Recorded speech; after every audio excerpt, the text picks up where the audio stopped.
Hi, I'm Jay from JinxNavigator.com, and this is my podcast. We're making our way through all of the issues of the Jinx. That was a newsletter for magicians and mentalists that lasted from 1934 to 1941, and a lot of what we do as mystery performers can be traced back to something from the Jinx.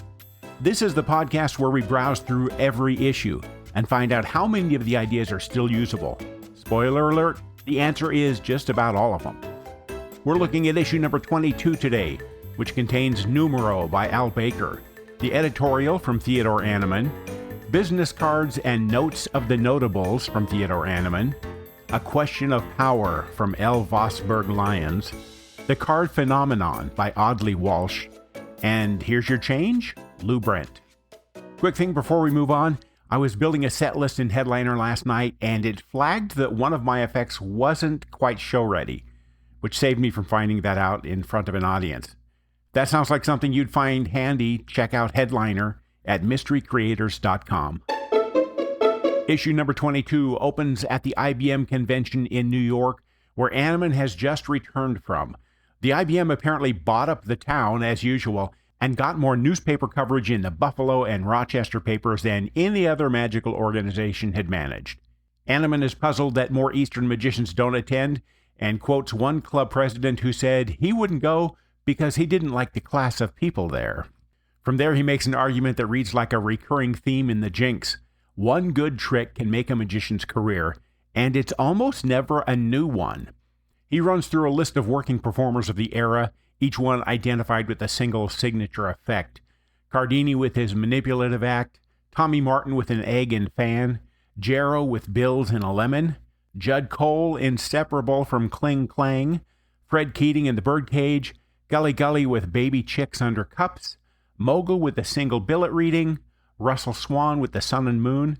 His point is that every one of them went back into older literature and found something nobody was doing and built a reputation on it. He tells readers to dig into magic publications from 1900 to 1920 and use their heads.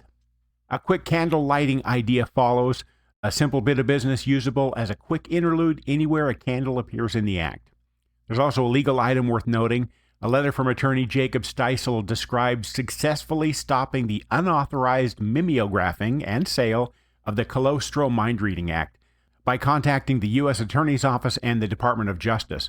The result, a government contact, a firm warning, and no further unauthorized copies. Steisel's position is that this approach, going directly to federal authorities, would quickly clean up the piracy problem if applied consistently across the field. Annemann prints it as a practical model for anyone in a similar situation. The convention dispatches continue. Bob Geisel of Toledo, the burglar from Toledo, was offered the key to the city and declined it, noting he didn't need a key. He spent the convention's late hours picking the locks of other attendees' rooms, entering and walking back out again. When a group inside locked and bolted their door against him, he got through twice. Annemann reports that Max Holden hadn't been seen to laugh that hard in 10 years. Other brief items from the editorial: Hardeen, Martin Sunshine, and Jim Collins have headed to Fort Worth to work the fair with Svengali decks. A performer named Kondo is apparently touring vaudeville with a complete steal of Jack Gwynn's act. And Francis Finneran lost his entire act in the subway. This one is called Numero. It's from Al Baker, and Annemann's introduction describes it as one of those effects with an anticlimax that somehow becomes greater because of it. Here's what an audience experiences. A helper is handed a folded slip of paper, a prediction to hang on to. The performer shows a large slate and asks the helper to write a row of figures across it, as many as come to mind. The performer adds a second row, the helper adds a third, and the performer finishes with two more rows quickly. A line is drawn underneath, and the helper adds up the total. They read it aloud. They open the prediction slip. Yes, the total is correct. So that's the first surprise.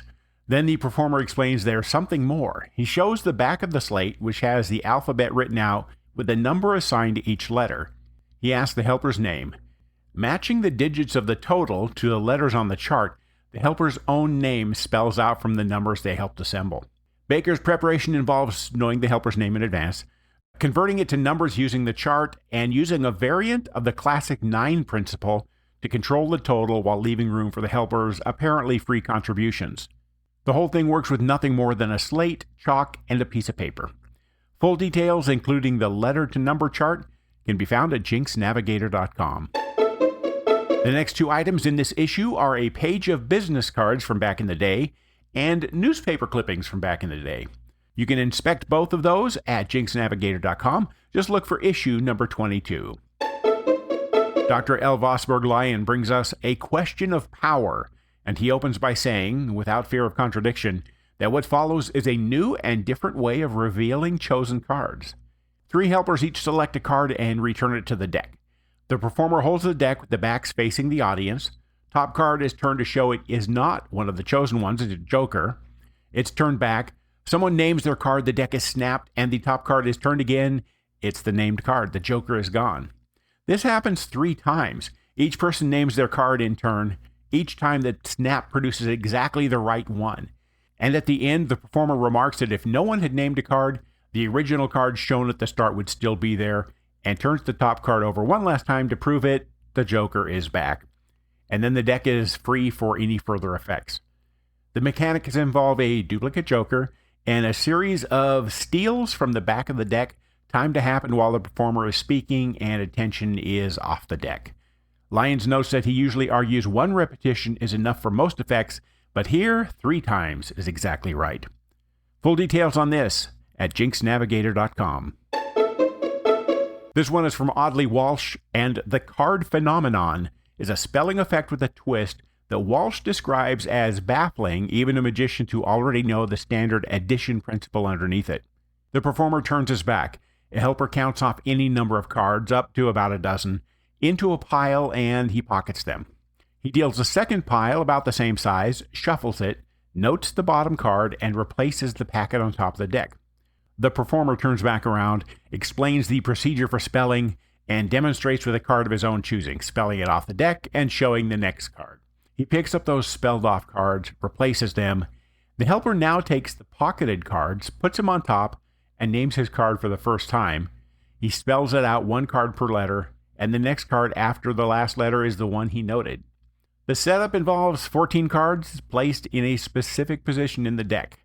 The mathematical relationship between the helper's count, the demonstration spelling, and the final position locks everything into place, regardless of how many cards were dealt.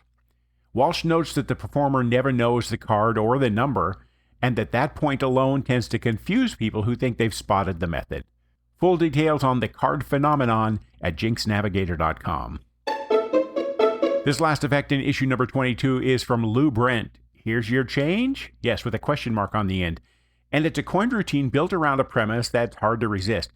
The performer borrows a $50 and, while apparently demonstrating how coins can travel from place to place, ends up producing a handful of loose change instead.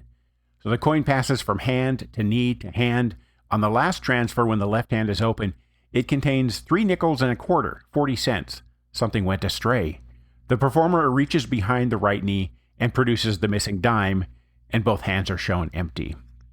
The $50 has made its way quietly into a pocket during the moment of surprise when the change appears, and Brent notes that the misdirection at that moment is about as clean as it gets. Everyone's looking at the change, counting it, reacting to the surprise. His closing observation is worth passing along. A quick coin sequence like this, presented as seemingly casual byplay before a formal routine begins, often impresses people more than the main trick. It gives the impression that the performer can do something at any moment with any object. Full details at jinxnavigator.com. That's it for this episode of the Jinx Navigator podcast. To see every article in every issue of the Jinx, go to jinxnavigator.com and sign up, and it is completely free. Use the contact form on that site. Let me know what you think of the podcast, good, bad, or indifferent. I'm Jay Jennings from jinxnavigator.com, and I hope you join me again next time when we explore issue number 23, which includes Dr. Jacob Daley and his death divination. And I thank you in advance for helping spread the word about this, the Jinx Navigator podcast. See you next week.